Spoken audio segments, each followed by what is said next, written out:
this time. Hey, you guys! Isn't it about time for somebody's favorite radio program? Oh, look at it roll! Now we can watch Jackie Gleason while we eat. You guys, going camping? Holy Testicle Tuesday was the most important day of You need your the wood life. chipper. But for me, it was Tuesday. It was Testicle Tuesday. We've had a doozy of a day. A real doozy. We're on a mission from God. To see what makes this delicious pizza so amazing, you have to look inside. The crust is made with real cauliflower, or you could just enjoy it. Try Newman's own cauliflower crust pizza. God. It's that good. Oh my gosh. So dumb. So dumb, it's brilliant. No! It's just dumb. So last year we were invited to Thanksgiving at the Andersons. I was stoked. That's my holiday. We invented it. So I'm like, pass the stuffing. And it's not stovetop. And I'm like, what? I wait all year, 364 days, to enjoy delicious stovetop stuffing. It's what makes Thanksgiving Thanksgiving. I had to get out of there. I faked an attack of scurvy. Scurvy. Works every time.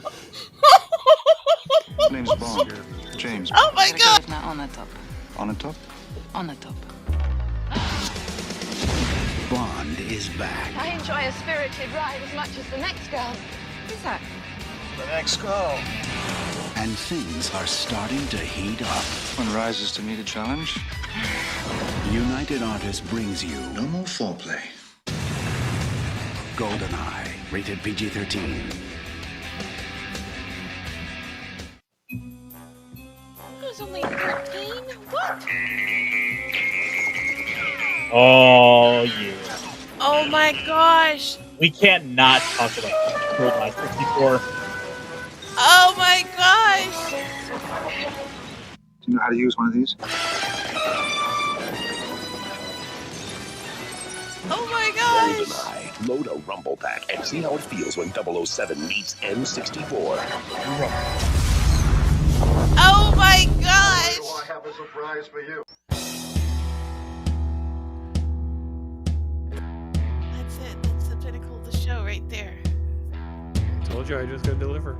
I told you I could deliver.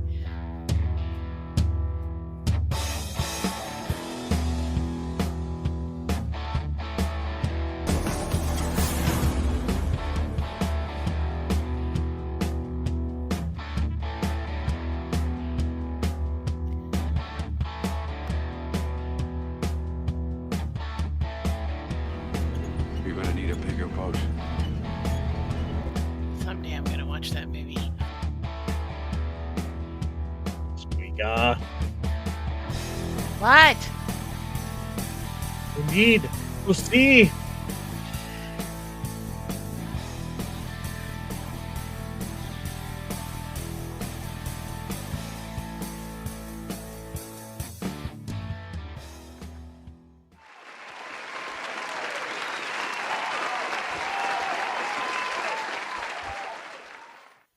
Greetings and salutations, everyone. I hope everybody out there is doing well. Ironcaster's a lamp.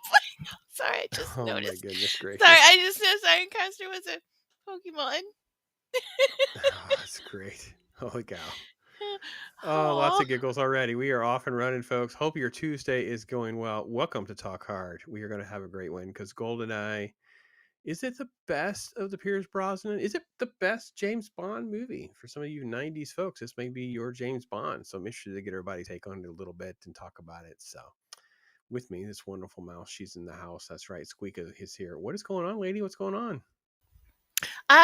Not much. I was telling Pops backstream. I got busted at work today because I told people my movie watching was highly regulated. I was like, no, I can't go watch movies on the fly like that. Yeah, these randos out there like, hey, listen, you should watch this, you should watch that. She's like, listen, I don't trust any of you people. I have my crew. That's who we roll with. So, yeah. Well, the best part was I didn't explain from the get-go. So she's like, you shouldn't let men control your life like that. And well, first she accused my boyfriend of doing it, and I was like, "No, no, no, it's these other guys." And she's like, "How many?" I was like, "No, no, no, no, I'm on a podcast." That's great. But I'm excited to start this movie. It It's gonna was be fun. interesting. Fun one to talk about. Another James Bond for you, so we'll definitely get that in there. So, and with us here is joining us here. Let's get him in the house. That's right. There's Loki. Loki Brothers in the house. What's going on, man? I feel like I'm late to school. You are a little late. I mean, I'm gonna be perfectly honest. I have to share some commercials with you because they were there for you, and you weren't here to enjoy them. So we may have to just play the whole intro all over again, folks. I don't know if any of you missed it or not, but we may have to just do it because some of the commercials were there just for. Tell me you got the no more foreplay. We're just gonna run the commercial. Like I'm probably gonna disappoint you if you already have all these preconceived notions about clips. I gave myself scurvy. Yeah, I don't want to even have any spoilers. We'll just play the intro part again in a little bit. So, Ironcaster, my friend, what is going on? Oh, it's going. Just kind of feeling a little nostalgic here as it's kind of bringing me back to the 90s. And of course, this whole time, all I could think about was the Nintendo 64 and staying up far too late with some cheap pizza, playing GoldenEye at my friend's house. Yep. I think the legacy of the game is probably bigger than the film itself. So it will be an interesting part to squeeze that into our conversation tonight as well. So I'm a little. Let's have this wonderful chat. So what's that? I'm a little inclined to agree with you. Yeah. So YouTube. Let's just do the old membership giveaways. I did my little giveaway here. So Connie, Mags, Grumpy Gramps, June Hart, and Dempsey got those. And let's see here. Snorty is here first, holding down the fort for everyone, holding the door open, saying hello to all the humans and the other critters. So hail to you, Snorty, you wonderful polar bear. Hope you're doing okay, my friend.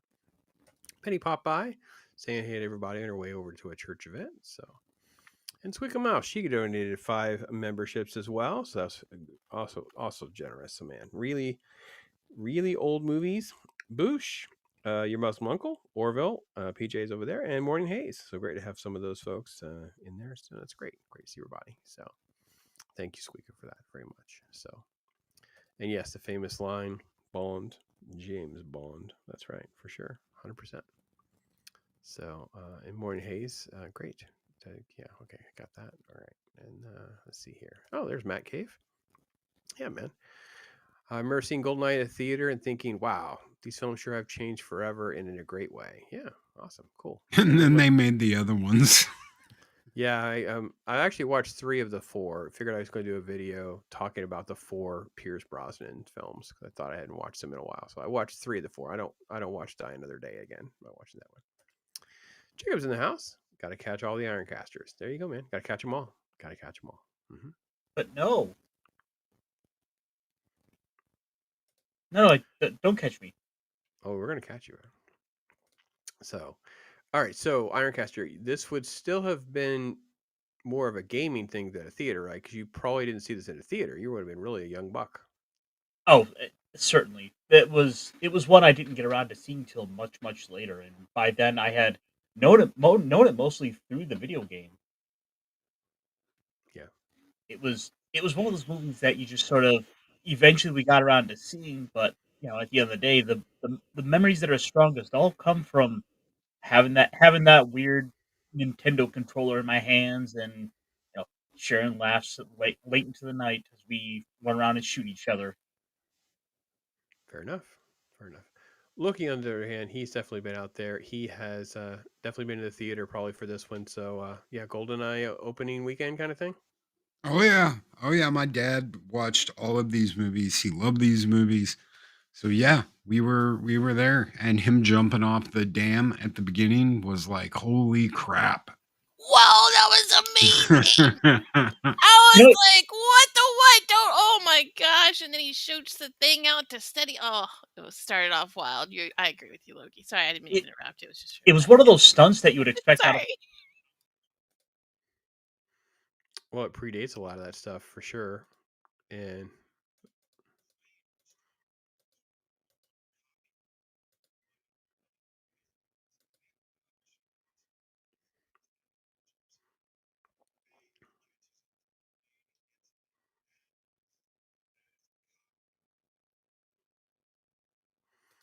Yeah, this feat is probably the one most people talk about for sure.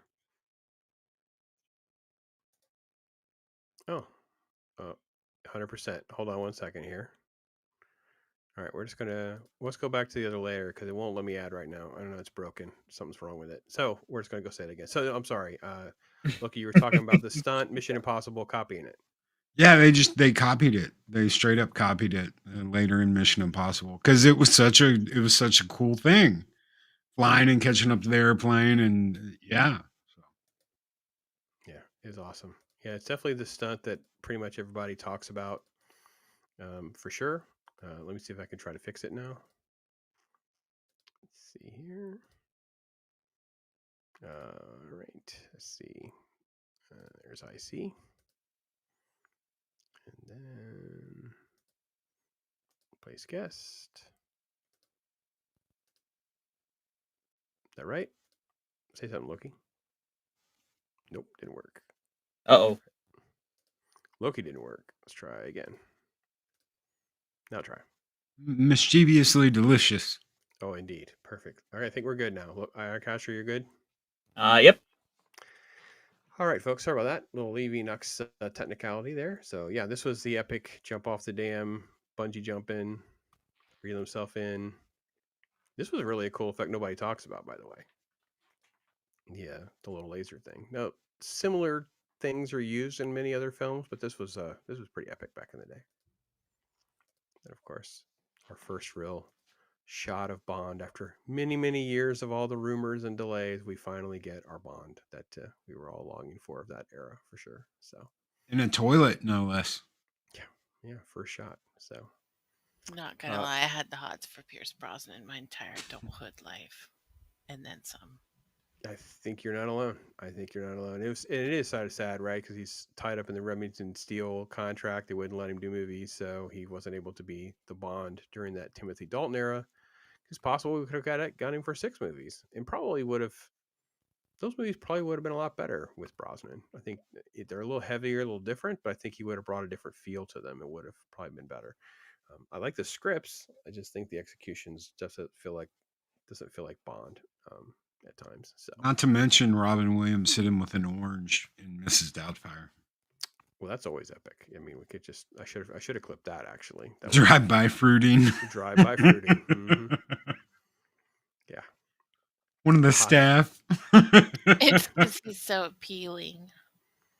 So let's see. I think we'll just play the intro again. I think we'll do because we didn't catch Loki up because part of it was because of him. Oh no. Uh-oh. Hey you guys. Hey you guys. Got to stop. Favorite radio program?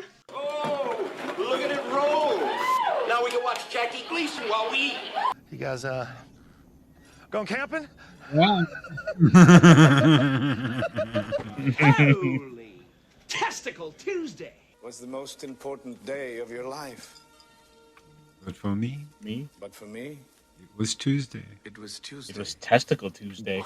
We have had a doozy of a day. A real doozy. We're on a mission from God. God, yes! To see what makes this delicious pizza so amazing, you have to look inside. The crust is made with real cauliflower, or you could just enjoy it. Try Newman's Own cauliflower crust pizza. It's that good. It's so dumb. It's so dumb, it's brilliant. No! No. It's just dumb. Yes. So last year we were invited to Thanksgiving at the Andersons. I was stoked. That's my holiday. I can't with We this invented guy. it. Why So I'm is he dressed "Pass as the a stuffing." pilgrim?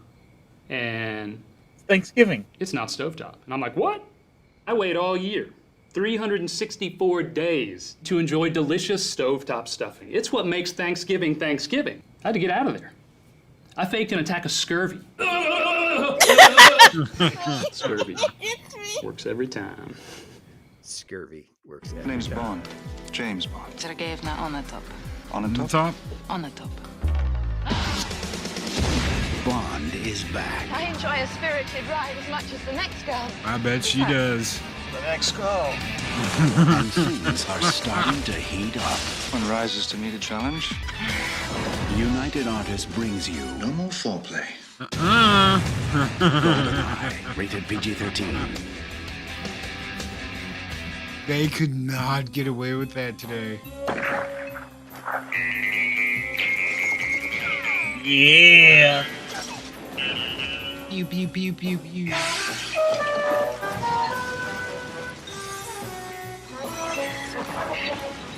you know how to use one of these?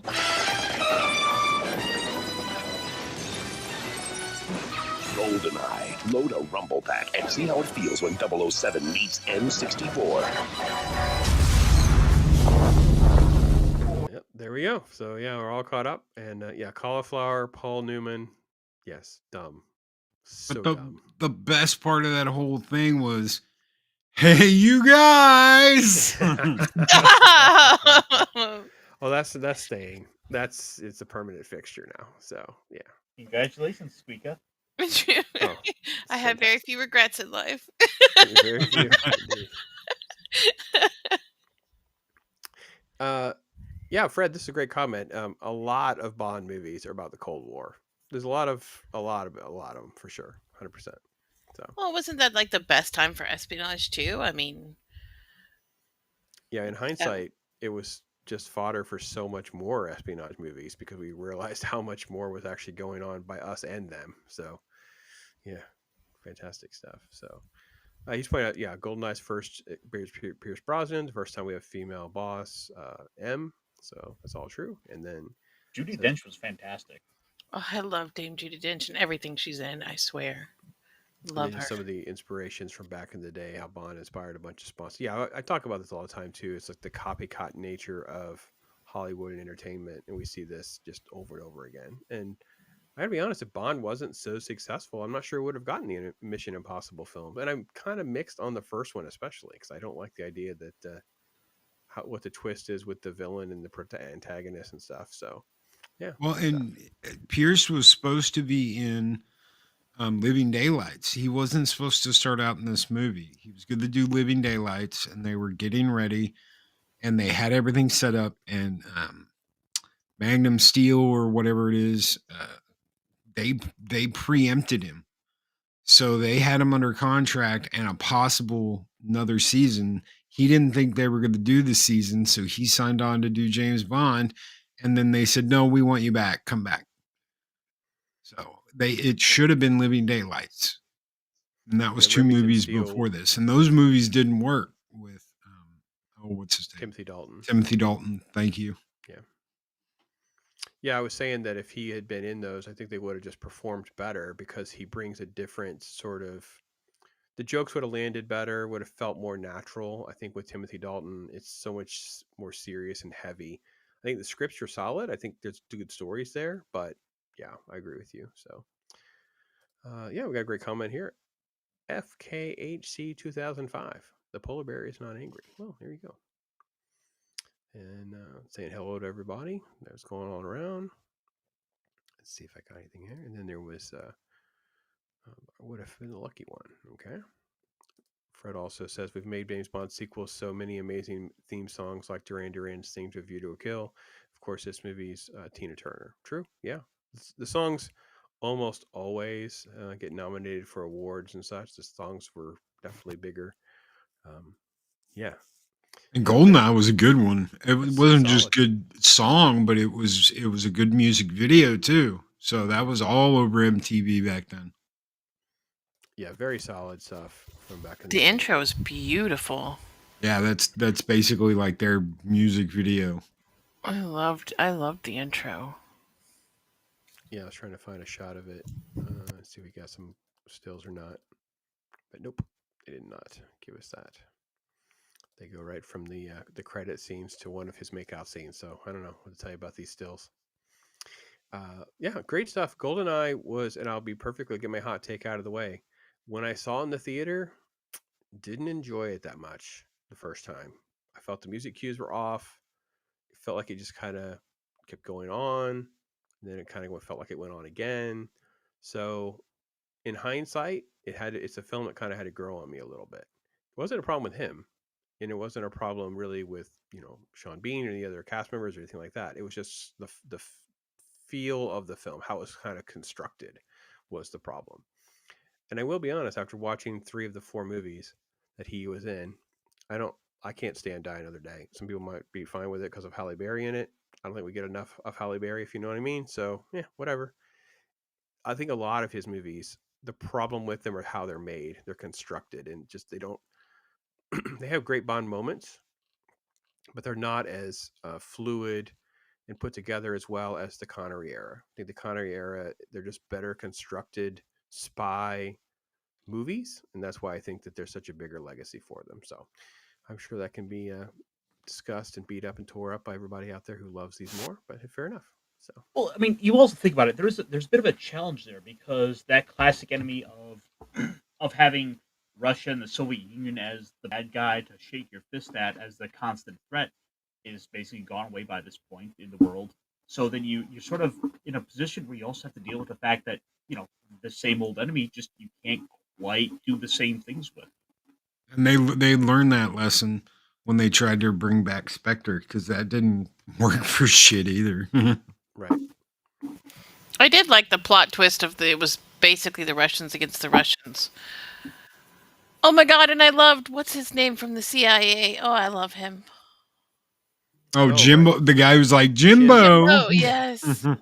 I love him so much. I have no idea what you're talking about officially. And it is interesting they didn't have him be a Felix Leiter. He's a famous, that's kind of the character that's reoccurring through the franchise. But for the Brosnan films, that's not what they do at all. And he basically plays the exact same character, the exact same jokes over and again in the other films. So it's a nice reoccurring bubble of what they accomplish with this. Joe Don Baker, that's it. I knew I could remember his name. He also has the Russian that he works with in this movie. He comes back Robbie and helps Coltrane. him too. Yeah. And I loved meeting him in this one where he's like, Zarina, take a hike. Strangling the cat. Yes. Hey man, hope you're doing well, Lester. Best femme fatale versus femme fatale: Isabella versus Famke, Denise versus Sophie. Famke. All day, every day. Yeah, Famke is really phenomenal in this movie. Yeah, I got to be honest. The Denise thing is so I don't want to talk too much off a movie that I'm sure some people haven't seen. But yeah, The World Is Not Enough. That big fight scene with Denise Richards she is just a complete wasted opportunity in that movie. I don't understand. They convinced her to play it because it was off character because she's pretty, but they're gonna have her play this like athletic, brainy character. It doesn't work for me. And the fight scene's like meh. So yeah, this was way better. Isabella versus Famke is really, really good. And she does a really good job of playing a different kind of Bond girl. Like she's that was kind of like the joke about the foreplay joke, right? That was, she's like a Black Widow. And yeah, she is. Okay, so back in the Timothy Dalton days, and I'm pretty sure it was Living Daylights, they talk about an assassin that kills people with her thighs. And I was like, oh wow, they actually did it. You actually get to see it this time. Right. I confess, it took me a hot second to catch on that that's what she was doing, and I was like, holy moly. Life goals, girls. Life goals. SQUEEKA went there. She is the thigh master. She is indeed. She is the thigh master. So there's a shot Thigh master, that's like a thigh goddess, man. That's a there's a shot of Robbie Coltrane. Yeah. He comes back for sure. And really good. And definitely a different type of character. I like him a lot more in this one than I do in World's Not Enough, but he is good. I like it a lot. The sad truth is none of these side characters are as memorable as like J.W. Pepper. J.W. Pepper. He was the deputy from the Roger Moore movies. Oh right, okay. All right, yeah. Good old Dr. Pepper. Are you a big fan of the Roger Moore movies? Me? No, Ironcaster. Okay. Oh yeah, no, I really adore the Roger Moore movies because there's that lightheartedness to them that's kind of there. That he's a more humorous Bond. There's things I like, and then there's things I don't. Like I love a lot of the villains. I absolutely love Jaws, especially. Jaws is great. Mm-hmm. But then there's like stuff I don't like. Well, and I guess that's kind of what I do like with Pierce Brosnan is that he is sort of that continuation of sort of a Roger Moore-esque Bond because he does more of the quips, he does more of the humor like that, and is following that up. But not in this movie. In this, well, there's some of it, Not but much, though. like in the later ones, him jet skiing with a parachute and like on a giant tidal wave. That's you're just like, nah, dude, no, come on. Yes, Spoilers. give me more of that. No, it's bad. Spoilers. Some stuff's rough. So, yeah, the Roger movies are fine. I mean, so the problem with Roger Moore movies for me is they're coming out when they have some cheap effects and stuff. Like Hollywood itself is not making movies that are as to the standard that it should have been from where this franchise came. So I like Live and Let Die. Okay, the song is better than the movie in some ways. Man with a Golden Gun, we get Christopher Lee. What am I supposed to say? We get Christopher Lee, right? So 3 nipples, right? 3 nipples, yeah. Spy Who Loved Me is probably his best one of his run. We get Jaws, of course. So Octopussy. Got the best theme. Well, I don't Got know. the best Bond theme. Yeah. For Your Eyes Only is solid, I think. Yeah. View to a Kill is not a very good movie to me. I'm sorry, I just can't get past it. I love the song, and I just laugh. I've seen it in the theater, saw Octopussy in the theaters. Like, they're all fine. I have fond memories of them all. But well, it was the one that also gave us Christopher Walken as a villain. Yeah, kind of. It's a really bad villain. It's it's like a bad TV concept film for me as well. Like it's like a land grab thing or something. It's just anyway, let's go back to some fun stuff because let's face it, it is hysterical that we fight Master Death. Like it's great. Yeah. Look at that. Holy crap. Oh yeah, this movie tries to go there a little bit, and the other thing too about this film and his films, and again, one of your guys' takes, if there's any criticism of them, which I'll continue to levy, it's because they're made during the 90s. They feel very much like 90s films. A lot of the same tropes, the action sequences, some of the over-top stuff is definitely a 90s thing for sure. Well, Ian was ahead of his time. There was a big ban on Casino Royale when it came out because they said it had BDSM in it. It had him being beaten in his genitals in the book. Yep. There's a lot, and he's just like egging him on as he's doing it. So that was very inappropriate at the time. They tried to get the book banned. He fought that, obviously, but there's always been an element of something like that. It's ingrained in the books that there are people like this, and there are people like this. I mean, we've known there's been Black Widows and all kinds of stuff for a long time. So it's not pulling from anything that's completely fictional. And also, I'm sorry. Go ahead, Ironcaster. I will say, and also considering a lot of the stuff that came out that we do sort of know about, a lot of the gentleman spies of the Cold War era, and some of the things that they had to do in order to get the job done. I mean, you can go and see some of the little spy kits they had and where they had to cram them to smuggle them out of countries. Oh yeah. Yeah, that's kind of where I was going with asking SQUEEKA. This is your first time watching it. Was there anything that kind of surprised you about like the spy nature of the film? Because I know we did Goldfinger, so you kind of have a general idea of the Bond franchise. I know you've probably seen some Bond, even if you haven't seen a ton of the movies. It's bled into our culture so much. You've definitely familiar enough with it. Was there anything about this movie in particular you thought was like, oh, that's kind of cool. This is cool. I didn't think about that kind of stuff. Well, I love like the Bond gadgets for sure.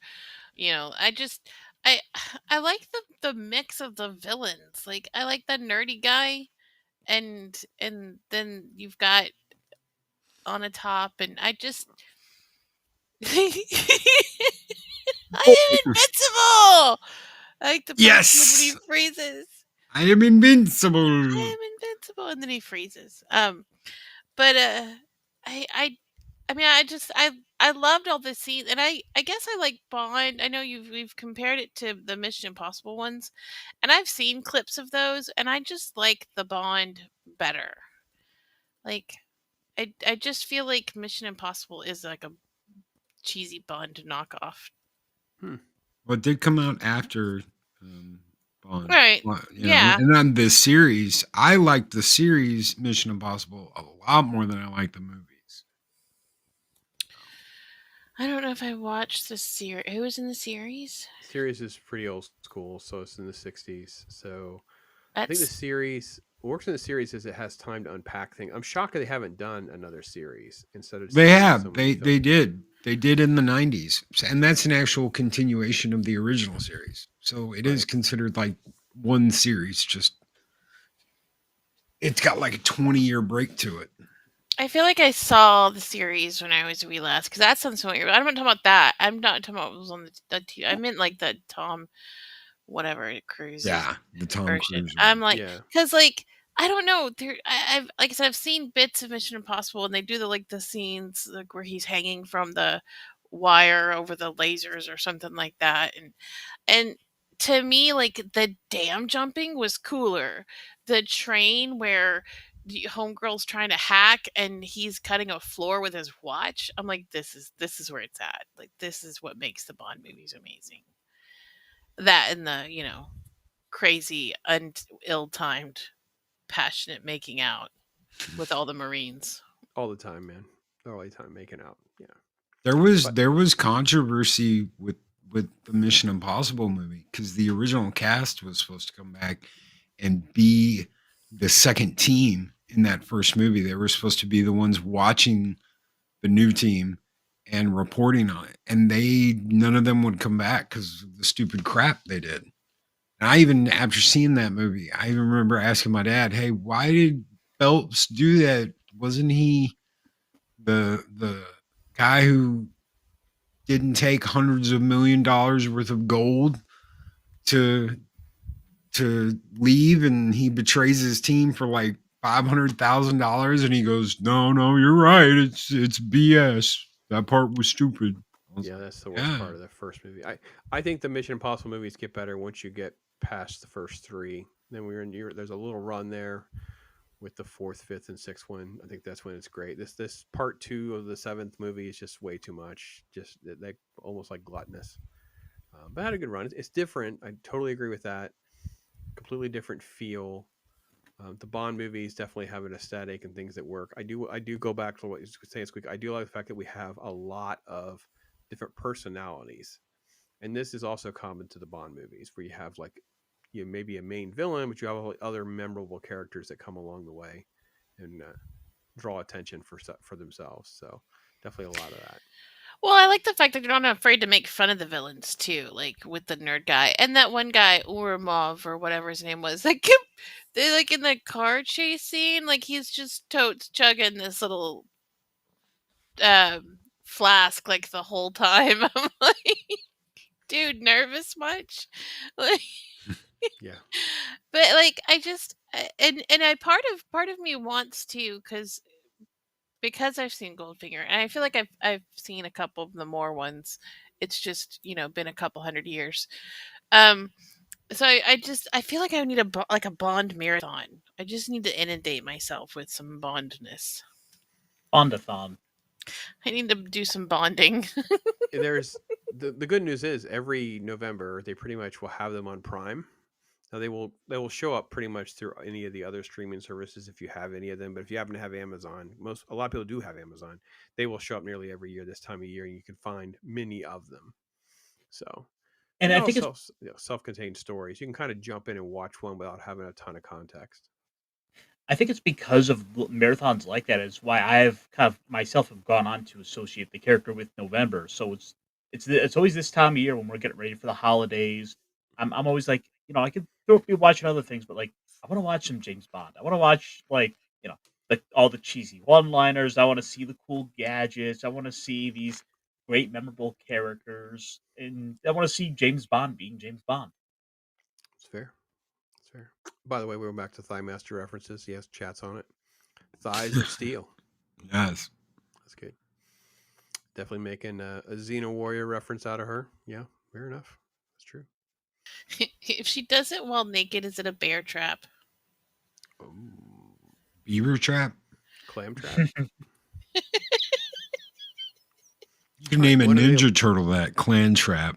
Oh boy, female character named Clam Trap. Mm-hmm. Are you referring to Casino Royale from 2012 or the James Bond parody from 1960? He was referring to the book, actually, book. Casino Royale book. But they did actually put it in the 2012 Casino Royale. It is a little hard to watch. They went pretty far with it, and I totally agree. It is a little edgy for its day, that's for sure. The parody is on sort of a possible watch list for us at some point. That is actually Peter Sellers. So I'm not ever ruling that out. Mrs. Pops needs to watch it with me, though, because I don't think she's watched it. So It's not James. It's Jamie. It's Jamie Bond, yeah. So even though it's a spy movie, does it ever follow the aspects of Cold War? Spy who came from... Yeah, it's fine. AC is in the house. AC, my friend. Hope you're doing well, man. I think you're still perusing the America. So hope you're doing well out there, man. Send my best to the fam. Hate Tiny Tom Snooze in the MI movies. I'm sorry, Snorty. I don't hate them. I don't disrespect Tom. I think he's fine. I wish that they had branched. Look, I don't think they could have just branched them out and had other movies kind of spun off. Especially when they brought Cavill in, they just kind of totally missed the option that they're doing there. I just think they should have just made multiple movies and Yeah, with multiple teams and different teams, and sometimes there's crossovers. You could be halfway into one movie and Tom Cruise shows up and you're like, "What?" And they could have had all of that crossover opportunity that Marvel has had and made some really cool movies with some different teams and different things that happen. And some people might, have had almost their whole team wiped out like he did in the first movie and then gone on to another team. Right. They could have done so much and they just didn't. They've done nothing, and now it's all going to die on the vine because it's associated with Tom Cruise so much that I don't see how they can pull it off now to do anything else. It's going to have to sit on the shelf for a while. So AC's back in Japan. So speaking of teams, is this the only Bond movie where Bond it started off, which kind of threw me for a loop because he had a partner, and I don't remember him doing things with a partner.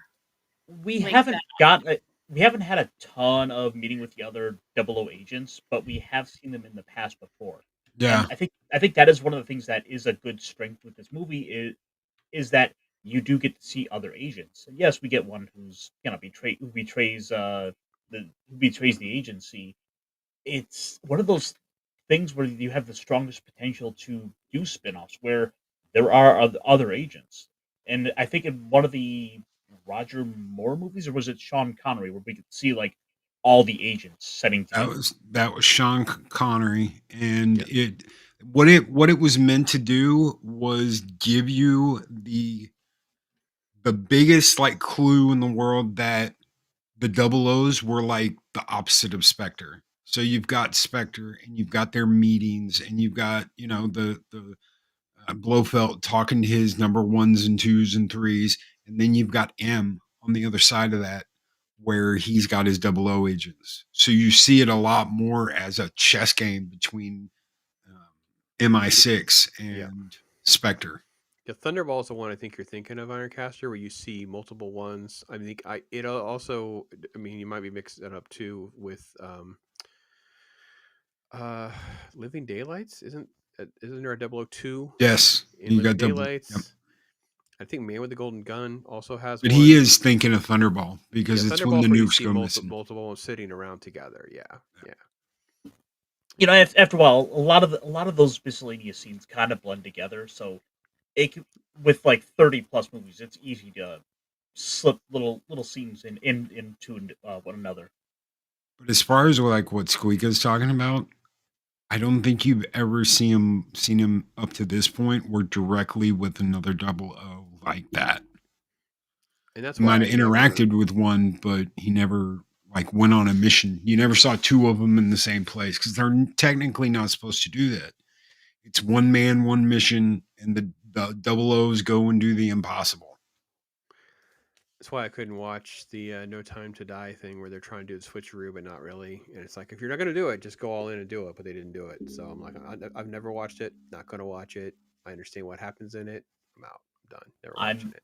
So I'm very happy with my 50th anniversary collection because it stops like before that movie. I got a couple. Yeah, I got a couple of Daniel Craig movies, but not every James Bond movie is an all-star. Well, that collection doesn't have Never Say Never Again in it either, because that wasn't made by MGM. That's the unofficial James Bond movie, so you don't get that one. I don't even know if you can get that one on disc anymore. it's a streaming though. I saw it streaming the other day, so it's still out there in some way, shape, or form on Prime. They've got enough rights with it, I guess. So, one thing I want to talk about too, and Squeaky, you were talking about this a little bit, and I know Ironcaster loves this too, where it's like we get just odd characters. What a memorable looking dude, Gottfried John. Okay, interesting guy playing the Russian bad guy, but not like the main bad guy. He's got an interesting look and feel. And again, we talk about how it feels with a lot of modern cinema. They don't have a personality. They don't have any charisma. It's like they don't want to hire anybody ugly. They don't want to hire anybody who looks different or weird or has interesting characteristics. And this movie is full of people who just, bring a lot of different feel to everything. So, Well, unfortunately, just modern Hollywood just doesn't want to put in any sort of negative connotations around. Oh dear, what a mouth. it's a lot going on Sorry. in that shot right there. No, but I was saying you don't want to. They don't want to have negative connotations around various stereotypes. And Could you imagine that, having to drag her around and be like, Xenia, stop shooting people, damn it! Every time we you turn need around, them she's shooting alive. somebody. Quit making those noises. God, I was just about to say those are the kind of noises I'm going to make when I go shooting from now on. I'm just going to scare all the people at the gun range. I won't make them on Pops' channel, but I'll make them there. Squeak's gonna walk up. Hey, you guys. Hey, you guys. And then make Onatopp noises. That's going to be so honey, get the kids, get the kids. people's minds. I want a shirt that I want her to wear a shirt that just says, "I make Onatopp noises while I'm shooting my gun." Man, it really. Ask me what a I gun gotta be sounds honest. like. Watching this movie, her impact on me and thinking about this was like, man, she should have had a much better career. She really should. She really should have leaned more into the Black Widow, and she just didn't have any of these type of roles. There was not enough of this, so she was really, really good in this. So. Wasn't she in some other things? She looked familiar. Yeah, she's in X-Men movies for sure. Oh yeah, that's right. Yeah, I haven't seen X-Men, but there's a horror movie. There's a horror movie with Treat Williams where they're on a boat and there's like a Cthulhu monster eating people on the boat. Oh, delish. She's in Blacklist. She's in the Taken movies. For sure, remember that. She's in a lot of stuff that just didn't get big. She's in a lot of stuff that was just like, she was in Deep Rising, which is the Deep Rising. That's the one with Treat Williams. Yeah. Stuff like that. Lord of Illusions. She's just in stuff that just didn't take off. There was always something better or a different version of that type of movie, and she just didn't get big enough. So, let's see here. Fred says there was an underrated James Bond parody came out 91. If it looks could kill, it'd be about a senior trip for extra credit. He is mistaken for a spy. If looks could kill, I don't think I even know what that is. Loki. It's they were on a senior trip, and it's like it's a funny little movie. My dad hated it because I liked it, so gotcha. It kind of pokes fun at the James Bond thing. I think he has like a Ferrari that's all tricked out like a James Bond car. I thought it was funny, probably cool too when I was that age. Hitchcock inspiration, North by Northwest. That's fair. Yeah, well, Hitchcock inspired a lot of espionage stuff, so that makes sense for sure. SQUEEKA. What? Have you Wally seen North by Cox should have been Northwest? cast as an No. agent 6 and 7/8. It's the greatest of them all. Fair enough. An 80s cartoon, Inspector Gadget. Yeah, 100%. Don't Dr. sigh at Claw. me. Did we sign You you? asked Who the signed you? question. I know, and then I found out I got my answer. You shouldn't sigh though. Too late.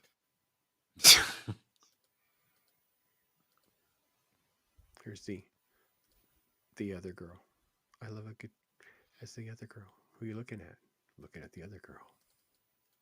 For a second there, I thought this was Moneypenny, and then he started switching on her, and I was like, nah, it can't be. Not like M says in this, because M pretty much, she's like, you ruined her. She's like some just a evaluation chick, and you just ruined her. Thanks, 007. I was mad that there wasn't a callback to M. Like I wanted some closure, especially with their conversation and her being introduced in the middle of the movie, like the movie, or kind of towards the video. Like I wanted some closure where she's like come back alive. I wanted something there. And maybe that's just me. But I was like, wait, I want him.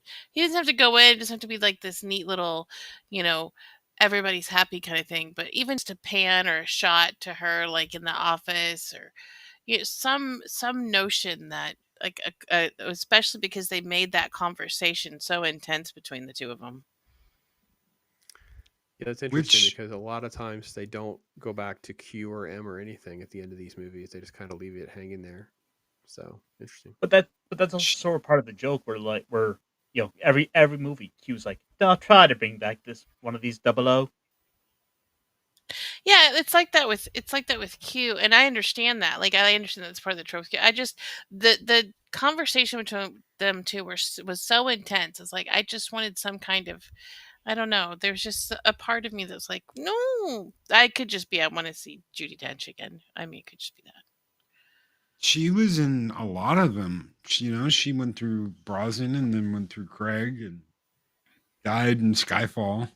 So, well, she'd been in a lot of them.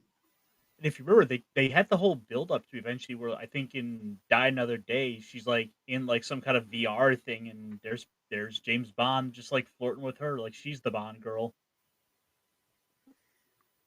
And I guess I always kind of assumed it was the idea was like it's kind of Moneypenny getting sort of a redone and sort of promoted. Moneypenny is the secretary though. She can't be an M. Well, it's on the nose with the letter M. I understand that doesn't work. Yeah, but yeah. And I love her introduction in this movie because they're talking about her like, well, she just got the job, and you better be careful because she's a battle axe, and she's never gonna let you be Bond and all this stuff. And no, she's like, go fix shit, out, get out. It's too bad the evil Queen of Numbers won't let you play it. Right. Don't think for a second that I won't hesitate to sacrifice you. That's right. Send you off to die. But that's what makes her great. That's what makes her work so well. Is that she understands the strength of what James Bond is. He's this loose cannon that you can't fully control, but you can at the very least steer in a direction. Let him go do what he does best, and then she can. But then she's not going to take that shit from him. I think that's what works well in this movie, though, is we have that sort of formation. The first part of the movie, you feel like it may not really be there. It's Cold War dinosaur type attitude, that kind of thing. But then by the end, you start to know that, and her mission, he actually delivers.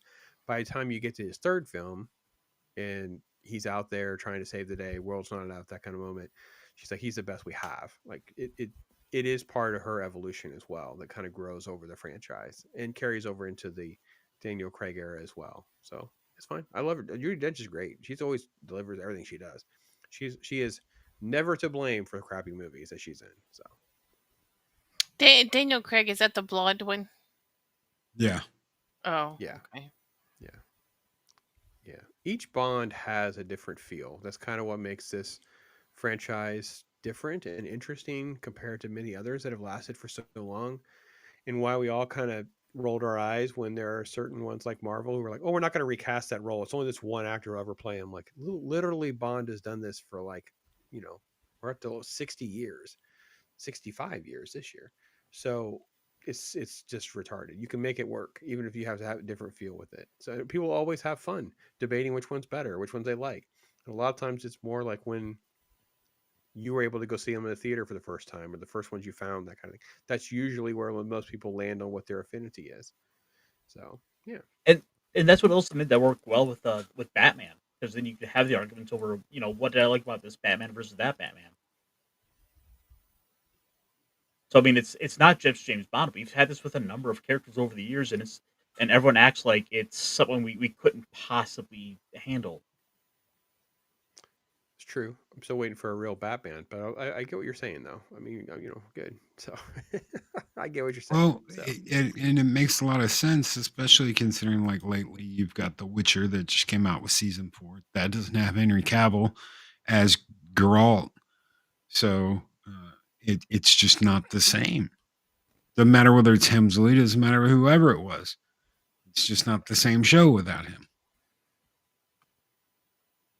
yeah, you're always going to run the risk of, and those shows are different because you're looking at a more like a stricter timeline and a through line, whereas Bond are self-contained stories. Like you could, in theory, have a different Bond actor for each movie. You really could. It's self-contained. So you're adapting so many novels, and the problem is you feel like where we're at now, they don't want to adapt any of the original stuff. Like you're talking about how cutting edge Ian Fleming is.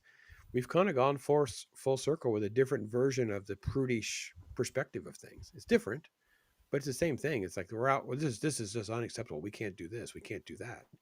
And they end up with a character that doesn't even resemble what's on the page. So, yeah, we'll see where we're at going forward. Squeaky, any other big set exciting moments that you think were kind of among your favorite things? Oh, I love the satellite dish. I love that it's real. It's not around anymore. It fell apart, but the fact that there was a massive for real satellite dish was pretty cool. Um, but I love the movies that are not shot in front of a green screen. I know we've talked about this so many times, but just the way the movies are shot, like even the drive scenes or where they're at or at the dam, like I mean, these are so cool. Oh my god, I love the scene where the guy takes the car Oh yeah, and gives him the plane. But it's just there's not enough with the car in this one. They had to do a lot more with the car later on. Here's some green screen work for you. but it was still a real place. Like it was still that dish was real. It was in like Puerto Rico or someplace. Here's the model that they blew up. Yep. They filmed certain shots. No, you're talking about the one at the end. I was like, was that Russian thing with the planes in it real? Did they blow that up and just put the planes in there? I thought they were models. And no, you're talking about the satellite dish at the end. Oh yeah, sorry, at the end. Oh, look at the Ferrari Aston Martin shot. Let's pull this up. The camera on the front of the Ferrari. Whoa. That's wild, isn't it? Whatever it takes to get that these shot cars. Done. Yeah, the way they retrofit these cars and stuff, it's phenomenal. Like it's one of those Universal Studios things they used to do with a stunt show. They would show you how they have these cars. So like the famous movies are like the Bourne Identity movies where the cars drive backwards at high speed, all these crazy things, and like how they retrofit the entire car. So the guy is actually facing the other direction, and it's phenomenal. It's really incredibly creative and doesn't get the credit it deserves for some of these things. So.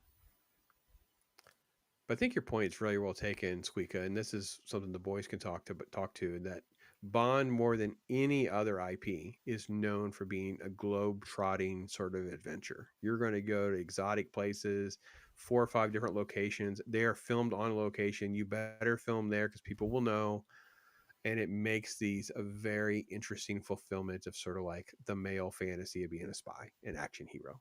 That's cool. That's what you'd want to do. Who wants to be the real life spy where you're basically living a low key life, gathering information, feeding it back to the motherland, and that's not what anybody thinks of when they think about being a spy. They want to be James Bond. They want to go around the world and see hot chicks and get into cool fight scenes and go to these cool places. And no other IP pulls that off as well as this one does. Well, and even just the nuanced stuff, like I love like his conversation with Q and the little things that they're making. And I mean, I even giggled when he's like, "Put that down, that's my sandwich." Like, I'm not gonna lie, I was wondering as they were walking by, what's in the sandwich? Is it poisoned? Like, I was like, what is Q doing with the sandwich? And then it's just his lunch. Like, I loved all the little nuances in the Bond movie. Like, you don't see some of the turns that are gonna happen. Like, I confess I didn't see Boris turning bad at first. I thought he was gonna have a redemption arc and, not get frozen. I will be honest. It wouldn't shock me to have a sandwich scene with like a shooting a dagger out of the sandwich. So and then Bond has stick it. And then Bond's gonna have to have some quip where he says like, "That's a real gut buster." Yeah, there you go. Well, like, there's the cast, and then the poor guy in the telephone booth out of nowhere. I was like, "Wait, what? Yeah. Poor guy!" Like, what? So I confess when they walked by the sandwich, I was like, "What's gonna happen with this? It's a sandwich, for crying out loud, y'all." Yeah, they did good. They said there's a lot of misdirection in this movie. I think it's why it has lived on at one of his best. I mean, is that what you think, Loki? This is of the Brosnan films. This is his best. Yeah. Oh yeah. Started out strong. I didn't like Tomorrow Never Dies. I thought that was a very weak follow up. I like the car scene in that, especially as the car gets like snooty with him, and he's like, "Don't let her give you any shit." Right. But besides that, it was boring, and I liked Terry Hatchett in that, but even that didn't save it. So, and then you've got World Is Not Enough, and you've got so it's just it got harder to like them. I liked the beginning of that last movie he did where he's in Korea and he's being tortured, but then they screwed that up.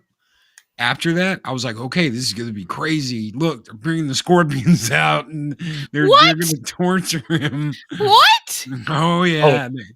They poison him. They drowned him. They waterboard him.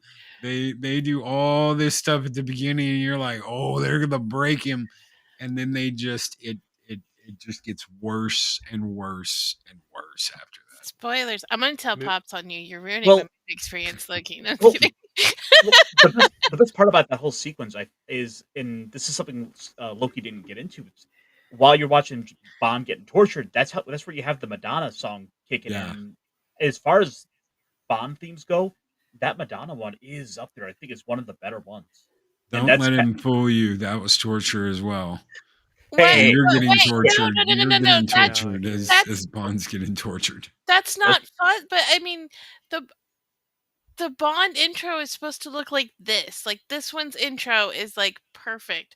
I don't want to listen to an intro while stuff's going on. I liked the fact I liked the models, the way the shots were done, like I loved this intro. I don't want to have somebody singing while somebody's getting tortured. I don't care if it's double torture. Well, it goes to show you just everything Bond is willing to do. He's willing to put his life on the line in order to. He's willing to listen to Madonna and get stung by scorpions. It's all downhill from there too. The movie's a mess. I'll have you know that the last time I watched that movie was sitting in the dentist chair. So like I felt like I related to him in a way that I've never related to him before. Here I am. Every level. What's sad is that's the last movie with Q. Yeah. So you get the other guy. Yeah, you get the other guy. There's another guy that comes in, Basil or something, and takes Q's spot because the actor that played Q passed away. So yeah, that was his last time, and you don't see him walk, you don't see him move. He doesn't do it. He just stands there and talks to Bond and then hits a button and takes like a little elevator out of the shot. Yeah, he's introducing John Cleese is R, and R is funny and goofier and stuff like that. And then that was actually in The World Is Not Enough. Was Basil the guy that? Isn't that in the new ones with the Craig? No, because that's Q. That's Q back. Basil was the guy in the Never Say Never Again. That's who he was. That's right. Yep. Y'all are really harsh in my watch Bond marathon mellow, y'all. Yeah. Well, we need to just get you to watch Thunderball. That's the most important thing. It's just you can go back and watch Thunderball. That'd be their homework. If you watch the next one, let's watch that one. So, yeah. Thunderball is very good. Does there You Only Live Twice is better because it has ninjas. What? Yes. They're in Japan. I love You Only Live Twice because they're in Japan the whole time. Oh, and Bond has to do Asian face. And Bond gets killed. James Bond dies. That's in the trailer. That you see him shooting. Bond gets like shoved up into a closet and they shoot him. And it's like Bond is dead. But he is back. all right. So so SQUEEKA, this is how bad Die Another Day is. It does exactly what you said. We don't do credits right. We do credits like this, where it's the song playing, and then it's like this little silhouettes and stuff, him being tortured with the music Scorpions. playing. It's like we don't want to watch that. So we need hot naked women in their little things, watching their little credits. Yeah, I want to see a hot naked woman with a sledgehammer. Continuation. Yeah. So yeah, they messed that up. Die Another Day is a mess of a Bond movie. It's a mess of a movie. It just happens to be among the worst of the Bond movies too. So, but it's got this one. Brosnan. This one's solid, definitely solid. I don't know, a little long for me. I think I stand by my thing that the video game. We'll talk about that now. Is what keeps this in sort of the lexicon everybody talking about. And Ironcaster, is it your generation or Loki? Is it your generation who really? I was in my 20s, but I played the shit out of GoldenEye. I was the only one who had a N64, and I had 4 controllers just for this game. I didn't have 4 controllers for any other reason besides GoldenEye, so that we could play GoldenEye. Well, not only that, GoldenEye 64 was the game that made people go to consoles for shooters. Before this, it was just like unthought of, unheard of. The controls were still kind of. They had Doom on a couple of consoles. Wasn't great, but they did have Doom. The problem with that is that wasn't against other people. That was just against the computer. So I really do believe it was that multiplayer aspect. Get 4 people in there hunting each other down, trying to kill each other. And later that would go on and be one of the main driving forces of Halo on the Xbox. The multiplayer in Halo is, almost completely based off of GoldenEye, which is why it was successful too. I mean, and there's so much about that game that you can stop and think about. I mean, you remember how iconic the pause music is? It's sort of that refrain on the main game theme, but it's got that really sleek theme to it that where you want to pause it and just groove to that thing. But do you want to pause it and squeeze thighs to it? That's the real question. So Oddjob had a hat he could throw. Zidania has legs that she just eyes. And the thing was, in that game, everyone always had a rule about no Oddjob because he was a short character.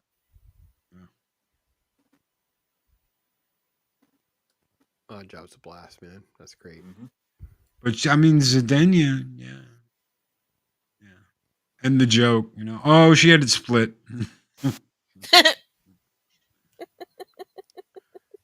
No, I think Ironcaster, the music. The thing about the music is it doesn't even matter which one you're watching. Just that music is an earworm, man. You get it in your head, you'll be humming it all day. It's incredible. It's truly incredible. One of the best themes ever made, for sure. It's one we always forget. we talk about best theme music and scores and stuff of films and stuff like that, and Star Wars and Superman, Indiana Jones. We just keep going down the list, but Bond usually gets forgotten because it's just this, these little bits, but they're classics. Well, and the other thing as well, a lot of people will oddly enough forget that this is a game, that it was a game based on a movie. Like it's such a good game that people will oftentimes forget about that. It's probably going to go down as probably one of the best video game movie tie-ins. One of the only ones that's worth a damn. That, and I don't know, Spider-Man 2. Ghostbusters wasn't bad as like a third movie that never happened either. But if we're talking specifically about like the direct like movie tie-in games, the list is really short because there's also that huge period where they were seen as just a cheap cash grab that was never any good. And the reverse truth as well. The movies that go to games. So the movies that turn into games and the games that go into a movie. Or we're making Resident Evil. Ugh. They didn't make a good. Did they ever make a good Indiana Jones or Mad Max movie? Game. They did, but those aren't like okay. They didn't have Temple of Doom in an era where it would be something that's super memorable. I mean, you've got an NES, but it plays like ass. Original Nintendo, but they'd come out with like Indiana Jones and the Secret of Atlantis. Lucasfilms did that one, or Lucas Games, LucasArts, and that was great. That's a great PC game. But it's always something like that. It's like, oh, here's Indiana Jones and the Adventure of the Four-Leaf Clover, and it's not like a movie or anything, but it is. It's like a movie that never got made into a movie. Didn't they try to make Fallout into a movie or a series or something? Yeah, I feel like it sucked. Well, I didn't say it's a good movie or series. Loki, I Some just said some people seem to like it, and there is a bit of buzz and hype for it, but I like Walter Goggins in it. That's the only thing that I really like. The whole SQUEEKA, they went down the whole like, oh well, your mom left your dad because she was a lesbian, and what? Right, and your dad's evil because your mom left him, so you should hate him because he's evil. What does that have to do with Fallout? Exactly. There's this whole family drama in it that's just like, no, guys, no. So Especially if you've ever played the first one, like you're supposed to be able to sell those people, if you know what I mean. But then there's like a whole episode in this supermarket with Walter Goggins where you're like, okay, yes, I totally believe this is Fallout. And you've got this whole other story attached to it that sucks, that you don't want to watch. But then you've got stuff that you do want to watch. It's really, you start to wonder, okay, who wrote this part and who wrote that part? Because whoever wrote these scenes, you need to give them a raise and fire the other person and get rid of I think too many people play the game and know the game because I was always kind of warned off of watching it and doing like a noob analysis of it all. So maybe I'll do that at some point. So like watching. So it's 8 episodes or is it long? 8 episodes. The second season's supposed to be coming out at some point. No, maybe I'll watch it right before the second season then, so I can kind of put the. And remember Halo. Yeah. Oh, those are just the scars still run deep, my friend. I was playing that second game, and I just love that second game so much. I know what the ladies like, and then on top. Well, he says that while he's like holding this giant gun. He's like, I know what the ladies like. Cannons. And you're just, man, what happened to all this? What happened to Sarge? What happened to Cortana, who ends up this just purple-haired weirdo? It's AI Karen, man. Yeah, an AI Karen. The problem is ultimately that they can't just let these masculine characters be masculine. They have to keep them tamed, and they have to keep them on guardrails. Yeah, Predator was the most recent thing, right? Because this Predator Badlands was just an abomination. Did you watch that? Absolutely awful. I did. I couldn't do video. So bad. I couldn't do video. I couldn't do it. I talked about it briefly with someone, and the sound didn't work. My mic went out or something. I don't know. So I don't even have video to proof that we talked about it. So I'm gonna message Evie Mux about it. But yeah, that movie's god awful. It's god awful. It's I terrible. know. Hey, you know what? Just forget about family. Forget all about family. Do something the Culture. crazy blonde liberal History. says, because liberal blonde androids are smart and your family are idiots. So Her legs are more powerful than you are. that's So right. you know, her legs, just her half of her body is All right, let's get back to GoldenEye and wrap up here. Ironcast, I'm going to start with you. Some highs and lows and scores for this one. Well, I think one of the highs is it's gonna be a lot of the scenes. I mean, there's those memorable moments. Of course, it's gonna be the dam scene. I think is gonna be that big highlight for me. And like it's one of those things you never forget watching that death defying jump, seeing him just hanging in the air. You think to yourself like, could I do Yes, you could. I have faith in you. that? No, that's faith wasted, ma'am. But then aside from that, I guess if I had to put a downside to it, it's as good as Pierce Brosnan is here. I like his performance in later movies. He's not quite the Bond I think of when I think of what is ultimately my favorite James Bond. I ultimately I love Pierce Brosnan as James Bond, but he hasn't quite refined it yet.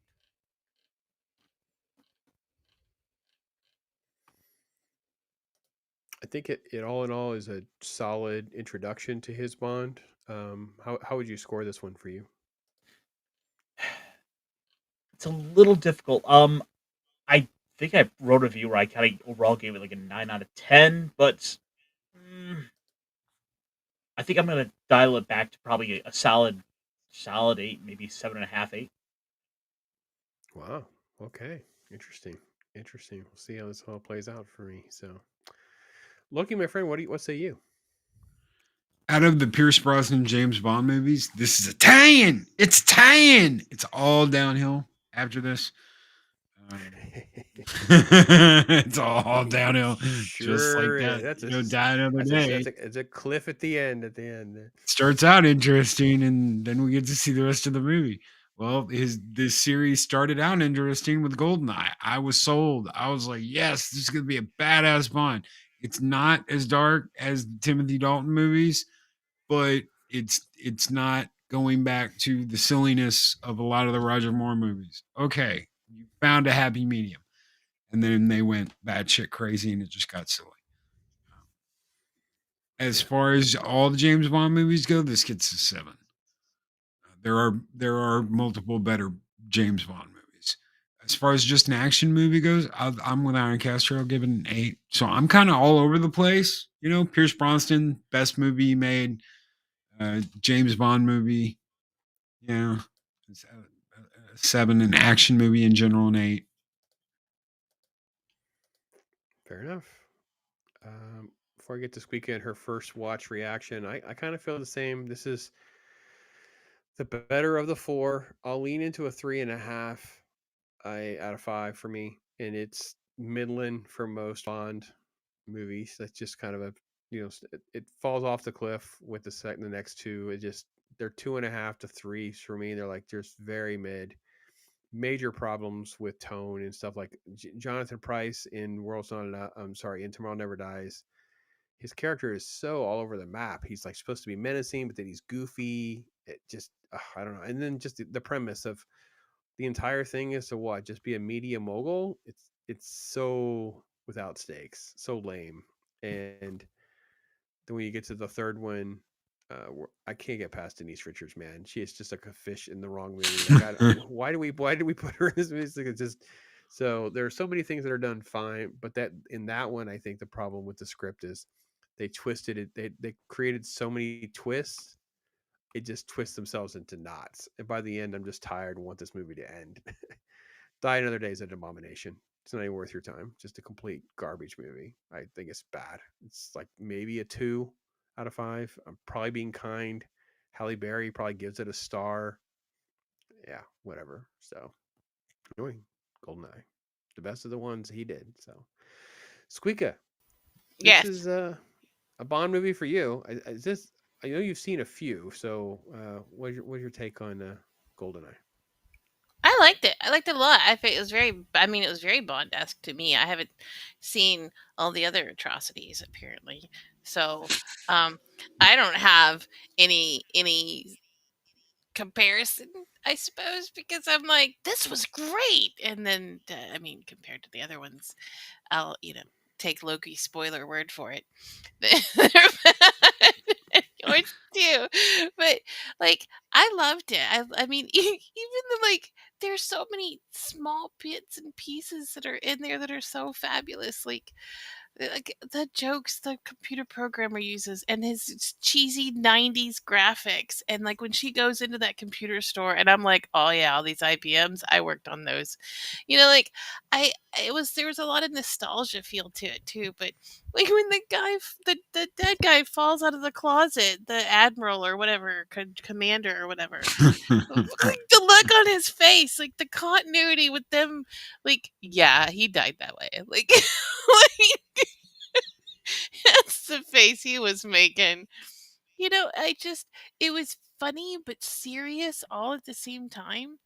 And it was a perfect spy movie. I mean, it had all the gadgets and all the car chases and the plane scene. And, like, I mean, even the scene where the EMP goes off and the maneuvers the planes do and hit each other. Like, it was a wild ride. And I mean, I don't know if it's the best of the Bonds in the 3 that I've seen in my life, maybe 4, like, but it's definitely one that people should like need to watch for sure. It's got a lot of little elements. I confess there were parts of it that it was kind of a little disjointed where I'm like, well, okay, now we're here.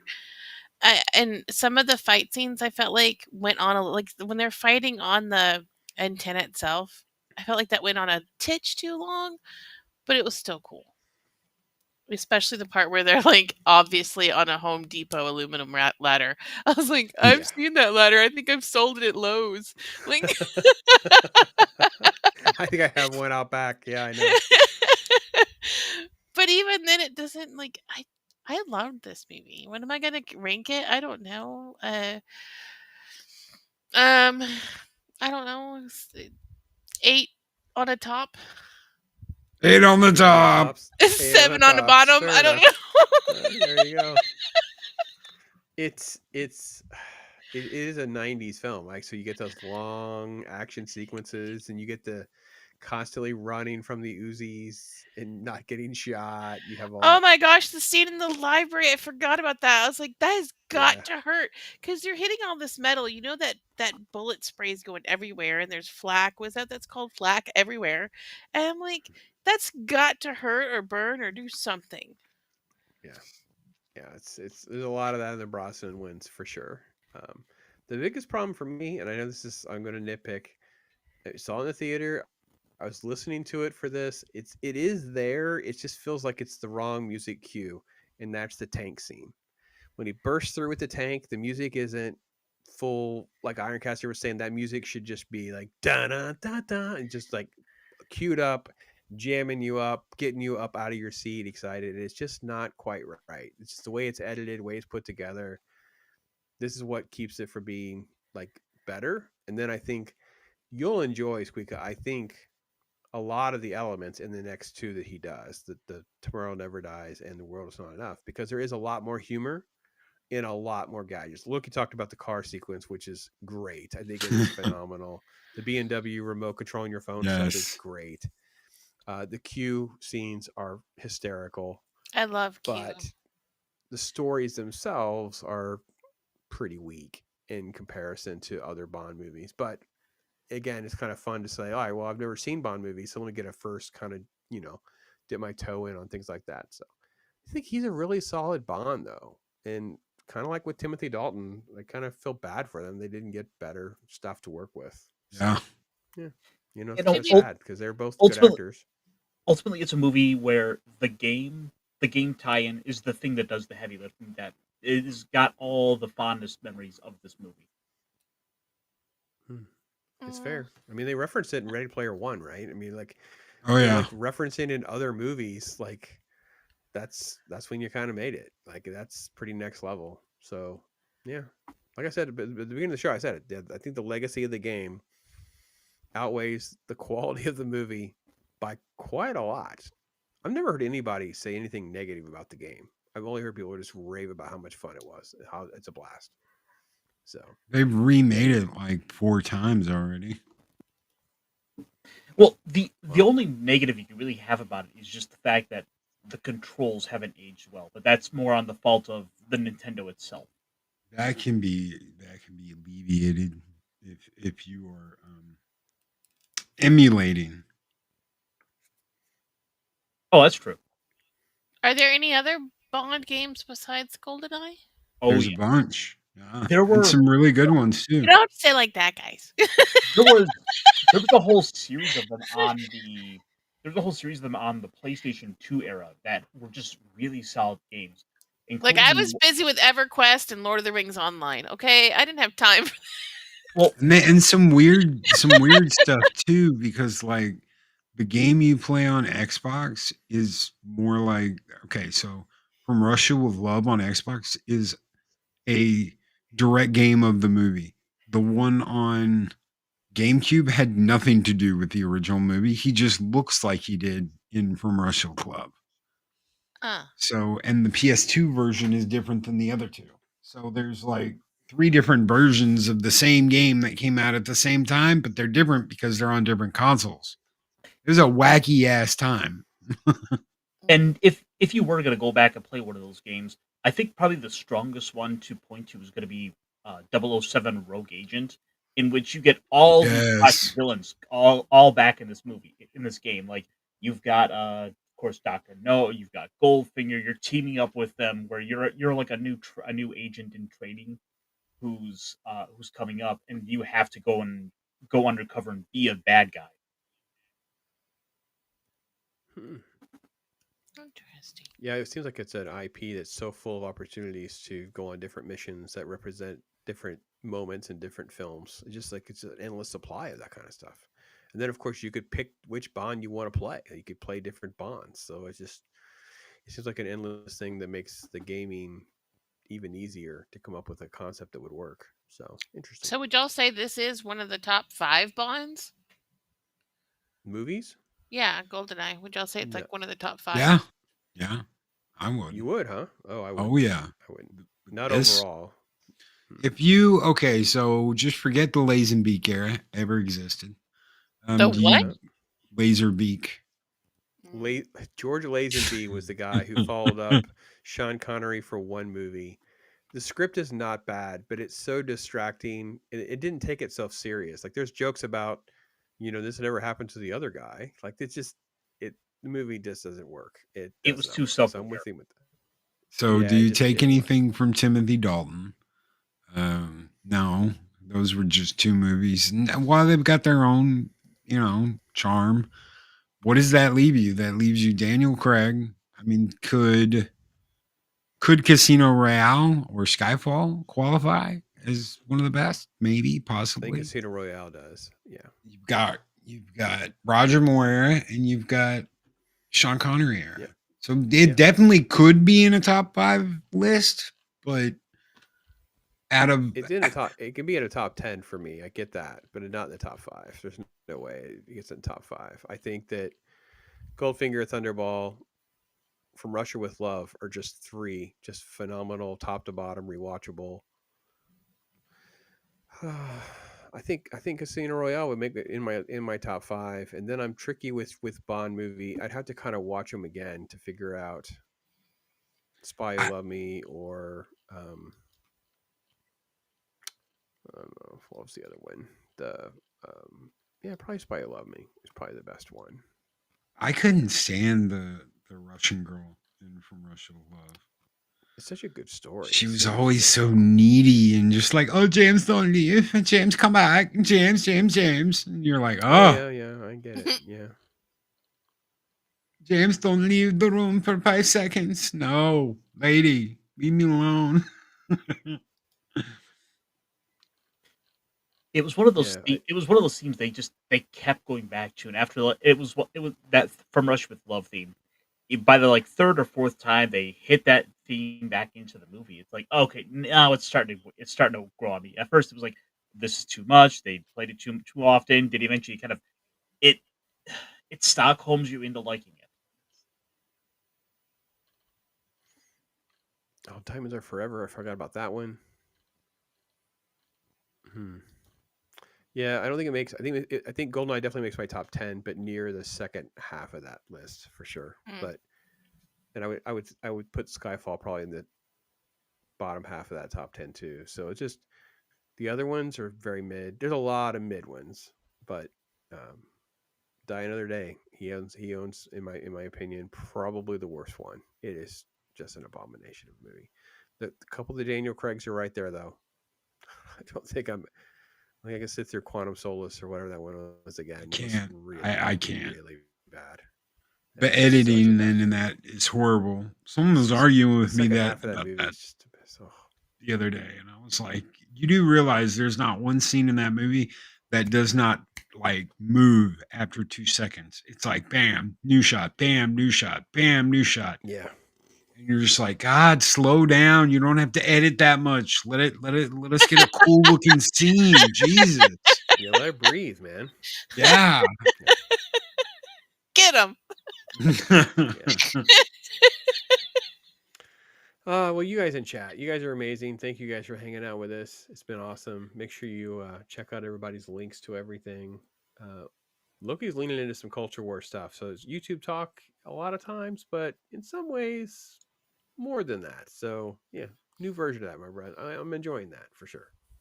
So I had 2 murders lined up for tomorrow. Social media individuals that both one lady decapitated her husband, the other one With their stabbed her. thighs? Yeah, oh yeah. The other one stabbed her boyfriend to death. But that changed. So this morning, I was getting my notifications, and I try and check everyone's YouTube stuff. I really do. I try, and then I got a notification for an Inside of You interview where Michael Rosenbaum, who played Lex Luthor in Smallville, interviewed Allison Mack. And I was like, holy shit, the queen bee of Nixium, the woman who branded other women with a hot poker in her initials. You don't have to squeeze someone to death when you're branding them with a hot poker. So I, of course, like, the holy shit, I can't believe this. I clicked on it and watched it, and I've got to talk about this tomorrow because yeah, she did some really nasty shit, and guess what? She's back, and she's apparently talking to everyone. Interesting. I didn't know she was making tours again. I knew she's talked about some stuff in the past, but I didn't know she was out there doing it. She says at the beginning of the interview, she says at the beginning of the interview, if you hadn't asked me 2 years ago to do this, I wouldn't be here. So he asked her apparently as soon as she got out. He kept in contact. Apparently, he's like the only one, and that's why she did the interview. At least that's what she says at the beginning of it. So we'll see. We'll talk about it tomorrow, and that's some crazy shit. So yeah, that's wild. Send you a link to these crazy things that I keep finding. Like, oh my gosh, look at this crazy person. This crazy person. Look, and you should just laugh at this person too. I need to go out and commit some crazy so that way I can be cool and be on Loki's show. Yes, it will be a topic of discussion.